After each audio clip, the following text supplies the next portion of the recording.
A lot of memes and jokes are coming out right now about Unity's price change, and a lot of people are kind of perplexed on what to do. And I want to put all that aside, and I'm probably going to join in on the fun in a bit. But right now, I want to talk to you guys as the developers in a serious note.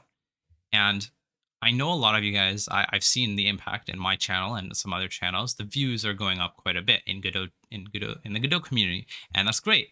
But on a serious note, I want to talk to you as the Unity developer. Before you quit Unity, you need to understand that Godot is a 2D and 3D engine. It does have both capabilities.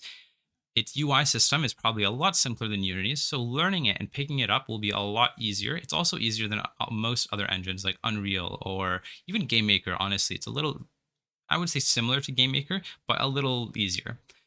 And so picking up Godot will not be too difficult, hopefully. However, I want to advise you that Godot's 3D engine is not as powerful as the community likes to put it as. It is not as powerful as Unity, and it is definitely not as powerful as Unreal Engine. So if you are a Unity 3D developer, I would really suggest going to Unreal or some other engine that is good at 3D. Now, Godot's 3D engine is not bad. It's just not suited for large scale projects. So something like Genshin Impact, there's no world where you make Genshin Impact in Godot. Or I can't give another example, but Genshin Impact is probably one of the best examples because it was made in Unity, at least from what I heard. And in Godot, it won't be possible because the engine itself is just not suited for that.